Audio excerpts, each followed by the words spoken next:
जगीरा, मैं तुझसे लड़ नहीं सकती, भाग भी नहीं सकती, पर तुझसे एक माँ बनकर भीख मांग सकती हूँ बहन। मेरे बच्चों को छोड़ दे, बहुत बार तू मेरी गोद उजाड़ चुका है, इस बार तू मुझे माँ बनने दे। मैंने किसी का बुरा नहीं किया, क्या मेरी नेकी का यही इनाम है? नेकी, दया, यह सब कमजोरों की बातें हैं मैना। दुनिया ताकत से चलती है, आंसुओं से नहीं। तेरे अंडे मेरी भूख है और भूख किसी की कहानी नहीं सुनती। अगर तेरी भूख इतनी ही बड़ी है तो मुझे खा ले, मेरे बच्चों को छोड़ दे, मेरे सीने में उन्हें पालने की आग है। पर तेरे पेट की आग उनसे बड़ी नहीं हो सकती, वो अभी इस दुनिया को जानते भी नहीं। उन्हें तो ये भी नहीं पता कि डर क्या होता है। मैना, तू सोचती है तू पहली माँ है जो रो रही है? हर शिकार रोता है, हर शिकार गिड़गिड़ाता है, पर शिकारी का दिल पत्थर का होता है। पत्थर भी टूट जाते हैं जगीरा, पर माँ का दिल नहीं टूटता, वो बस चुप हो जाता है। अगर तू आज मेरे बच्चों को खा गया तो याद रखना, तू सिर्फ अंडे नहीं खाएगा, तू एक माँ की आखिरी उम्मीद खाएगा।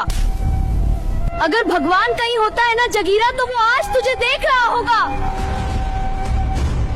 आज तू तय करेगा कि तू सिर्फ शिकारी है या किसी माँ के लिए भगवान।